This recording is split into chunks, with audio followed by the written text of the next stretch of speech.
Welcome to the Romance of the Three Kingdoms podcast. This is episode 129.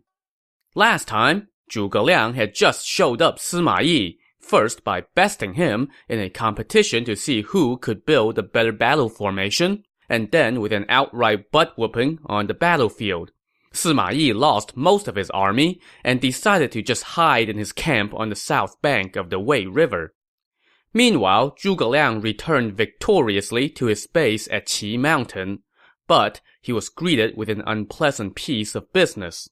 A new supply of grains arrived from the senior official Li Yan, which was good news, but the bad news was that the guy that Li Yan had sent to escort the supplies, an officer named Go An, had a little too much to drink along the way, and the convoy ended up being 10 days late.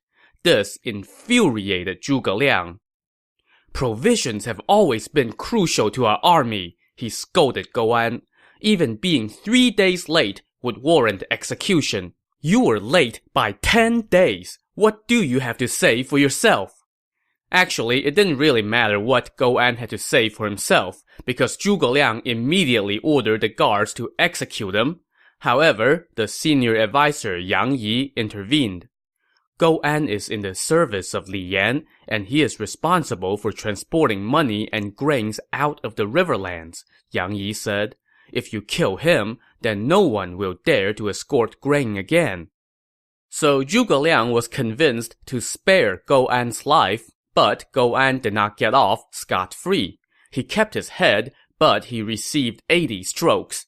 Naturally, he held a grudge, and that grudge drove him to desert that night, and he went straight to the Wei camp to surrender. When he told Sima Yi why he had come, Sima Yi said to Go An, "That may be so, but Zhuge Liang is crafty, so I can't trust you. Now, if you can do something really important for me, then I will ask the emperor to make you a top general." Go An was of course all too eager to please, so Sima Yi gave him his mission. "Go back to Chengdu and spread rumors that Zhuge Liang is complaining about his lord and will declare himself emperor sooner or later. Get your lord to summon Zhuge Liang back to the capital." So Go An did exactly that, passing along a lie to a eunuch at the Shu court that Zhuge Liang was getting too full of himself and will usurp the throne one of these days. The eunuch, naturally, rushed this intel to the Shu emperor Liu Shan, who was shocked and wondered what he should do. The eunuch then suggested that he recall Zhuge Liang and strip him of command of the army so as to avoid future trouble. Not being the brightest candle in the palace, Liu Shan decided that that was the thing to do. So that day at court, he handed down a decree to recall Zhuge Liang. The senior official Jiang Wan asked, "His Excellency has achieved one victory after another since he set out on this campaign. Why is your highness recalling him?" Liu Shan replied, "I have an important secret matter that must be discussed with the prime minister in person." And that was the end of that discussion. So the envoy arrived at Zhuge Liang's base at Qi Mountain and read the decree. Zhuge Liang immediately knew what was up. He looked skyward and sighed. "Our lord is young. There must be wicked officials around him. Why else would he recall me when I am about to accomplish something? If I don't return, then I would be disobeying my lord. But if I obey his order and retreat, we may never get this opportunity again." In the end, though, Zhuge Liang was too loyal an official to disobey his emperor, so retreat it was. But the officer Jiang Wei raised a logistical issue. "If Sima Yi attacks us while we're on the retreat, how should we counter?" he asked. "We will retreat in 5 detachments," Zhuge Liang said. "We will leave this camp today. For every 1,000 men that we have, dig 2,000 fire pits in camp. Tomorrow, dig 3,000 fire pits for every 1,000 men, and the day after that, 4,000. Increase the number of fire pits every day during our retreat." Now, this strategy puzzled the advisor Yang Yi, who asked, I have heard of the great strategist Sun Zi increasing his troop numbers while decreasing the number of fire pits so as to deceive the enemy. But why is your excellency digging more fire pits while you're retreating? Sima Yi is adept at the art of war, Zhuge Liang explained. When he finds out that we are retreating, he will pursue us. But he will be wary of an ambush, so he will count the number of fire pits in our old camps to see how many men we have. When he sees that we have more fire pits every day, and they're not sure whether our forces are really gone, they will not dare to chase us. That way, we can retreat gradually and not have to worry about casualties. Meanwhile, after sending Gou-an on his mission of subterfuge, Sima Yi was just waiting for the Shu army to be recalled, and then he would attack them on the retreat. One day, while he was pacing, he got word that the Shu camp was empty. Now, Sima Yi knew how crafty Zhuge Liang was, so he wasn't about to rush off on a wild chase. Instead, he rode to the abandoned enemy camp with 100-some men. There, he had his guys count the number of fire pits and then return to his camp.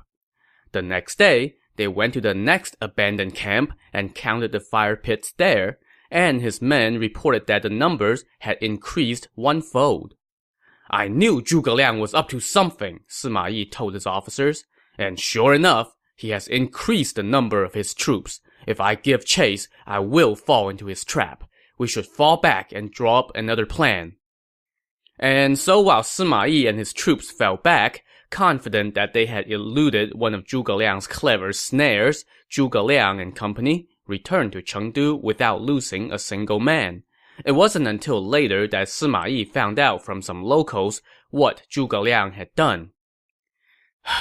Zhuge Liang pulled off an old trick and pulled one over on me, he lamented with a sigh. I am not his equal in tactics. But still, despite one defeat after another, and the death of one of their commanders, the Wei army had fended off another invasion from Zhuge Liang, and they now returned to Chang'an. Now, as for Zhuge Liang, after retreating to his base in Hanzhong, he rewarded his troops and then set off for the capital Chengdu. He went straight to court to see the emperor Liu Shan. Your old servant had marched out from Qi Mountain and was about to take Chang'an when your highness suddenly recalled me, Zhuge Liang said. What was the emergency? Now, you figure that if you were going to recall your top official from the battlefield on the brink of a significant victory, you would have come up with some kind of reasonable explanation as to why. And it's not like the trip from the front lines back to the capital was just a day trip, so Liu Shan had all the time in the world to come up with a reason, any reason. But instead, he had no answer ready. Like I said, not the brightest candlestick in the palace. After a long pause, Liu Shan finally said, I had not seen you in a long time and missed you, so I summoned you back. There was no other reason. Really? That was the best you can do? That is not your highness's true intent, Zhuge Liang said. Some wicked official must have spread lies saying I am harboring ulterior motives. To this, Liu Shan had no answer either, so Zhuge Liang continued.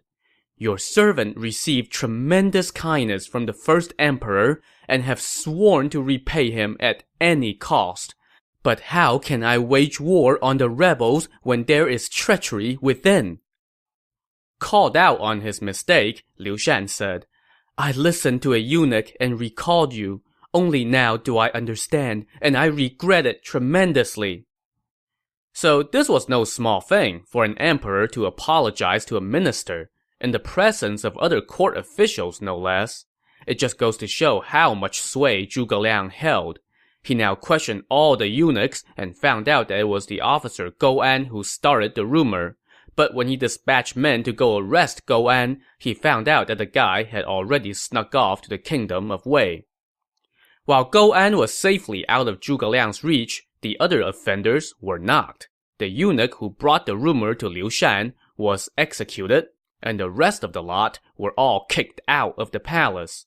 Zhuge Liang then gave a severe tongue-lashing to the senior officials Jiang Wan and Fei Yi for not doing a better job advising the emperor, and the two of them wholeheartedly admitted that they had fallen down on the job. This done, Zhuge Liang took his leave and returned to Hanzhong, where he ordered the official Li Yan to move provisions on ahead while Zhuge Liang assembled his staff to discuss another campaign. The advisor Yang Yi now said, "On our previous expeditions, our forces were inadequate and our provisions insufficient. What if this time we split our forces into two and set a time limit of 3 months? We have 200,000 men.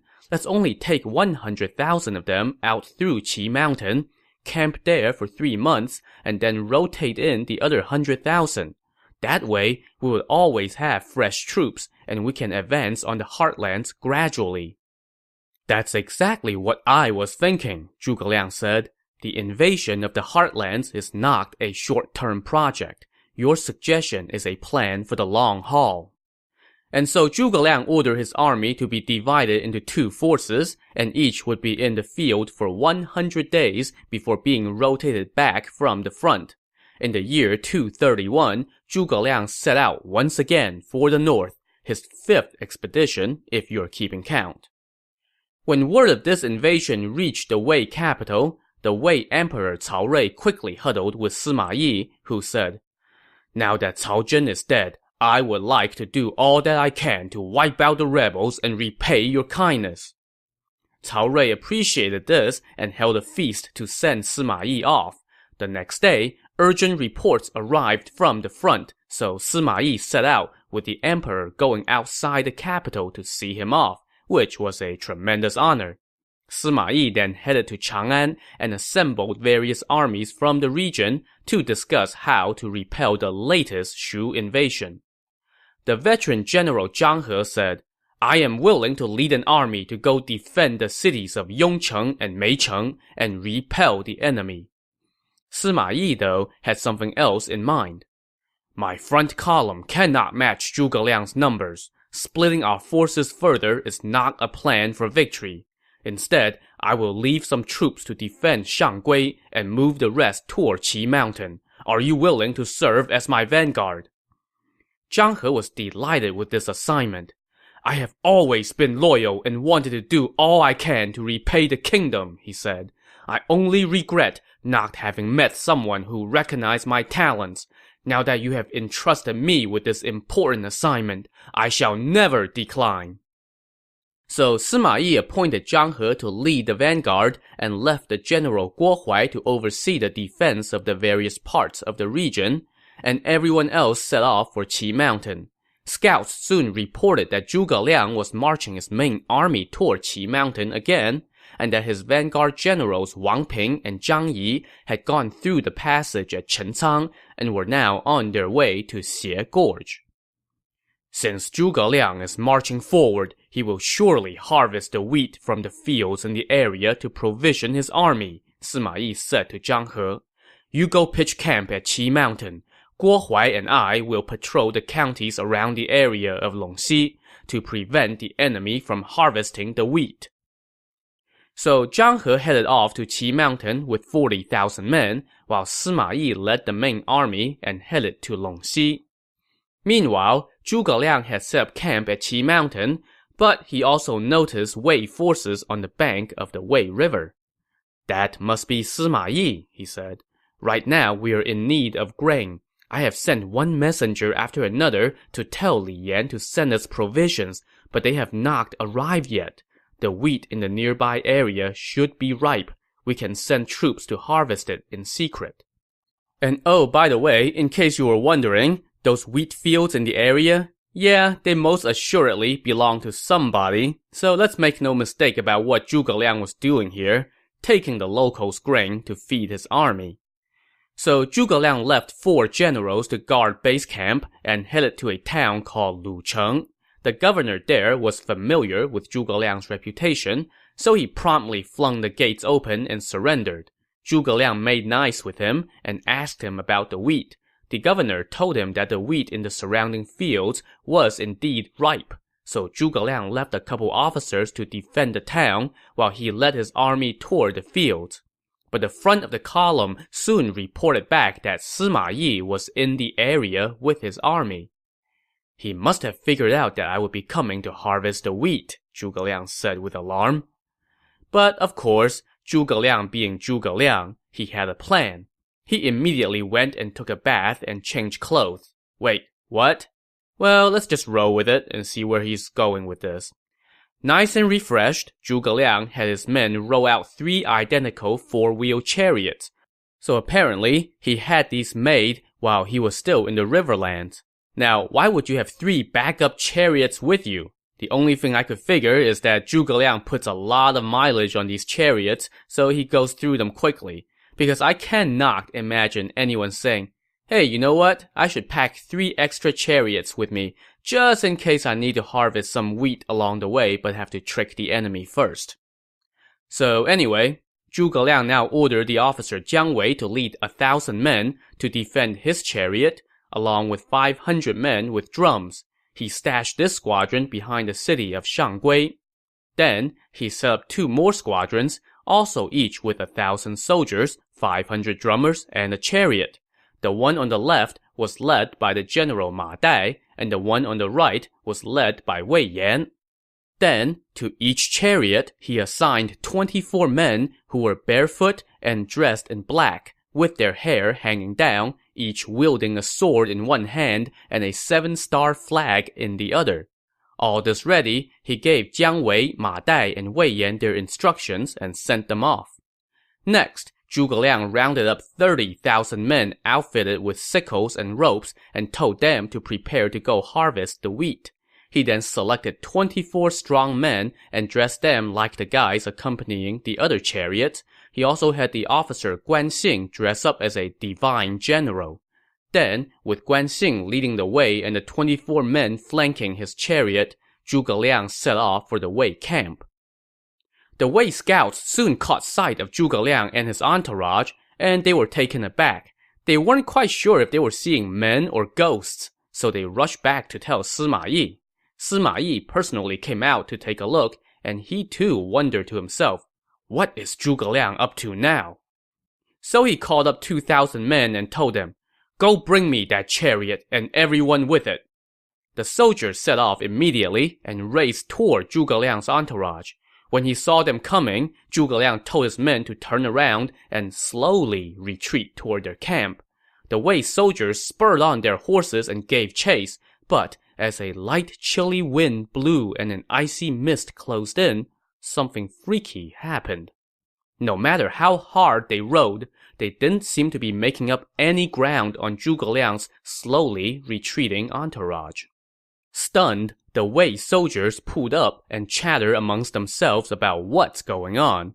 Meanwhile, Zhuge Liang noticed that his pursuers had stopped, so he told his men to hold up, turn his chariot around, and sit down facing the enemy.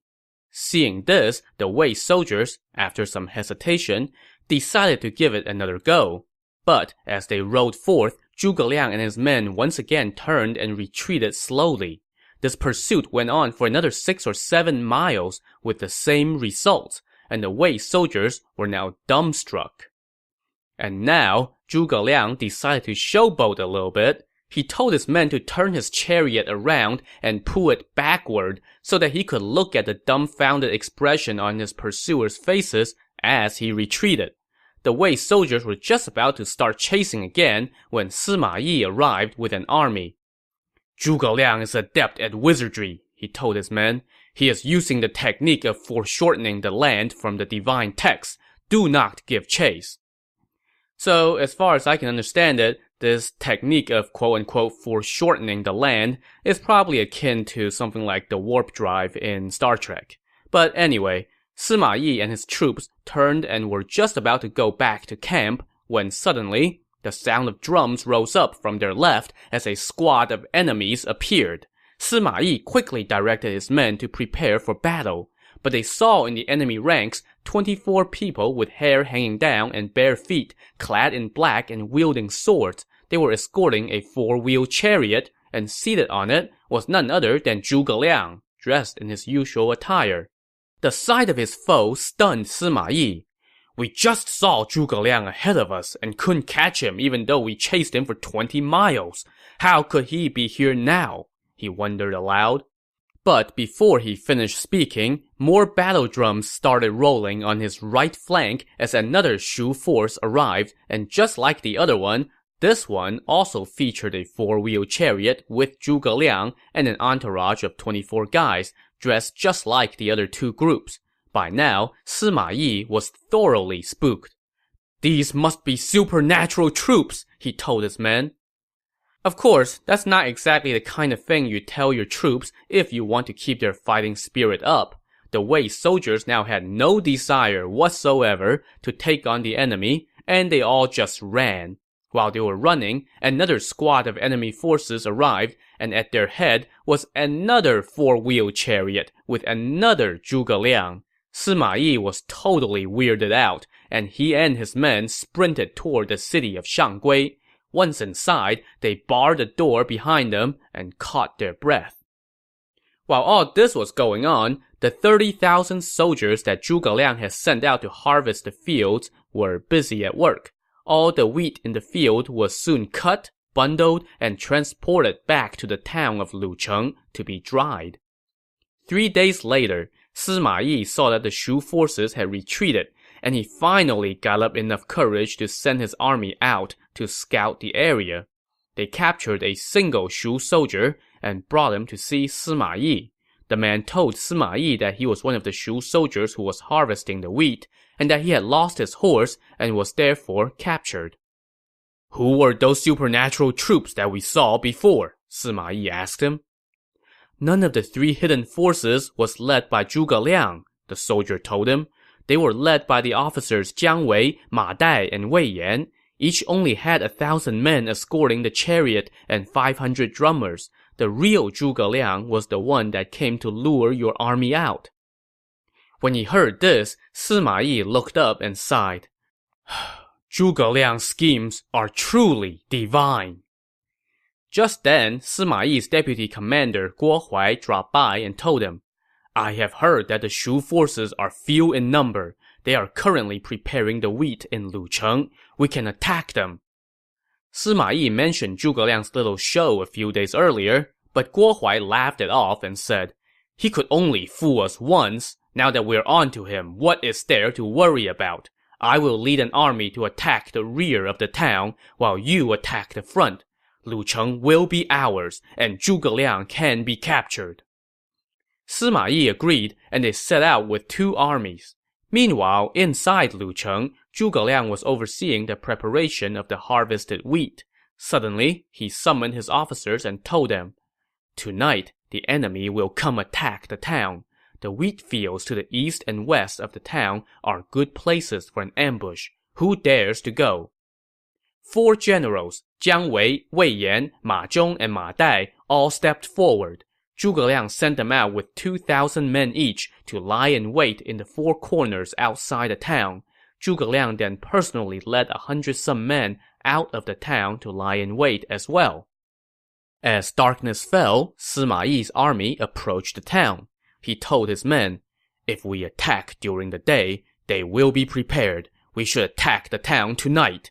This town's walls are low, and its moat is shallow. It will be easy to sack." So the Wei forces garrisoned outside the town and waited until around 8 o'clock that night.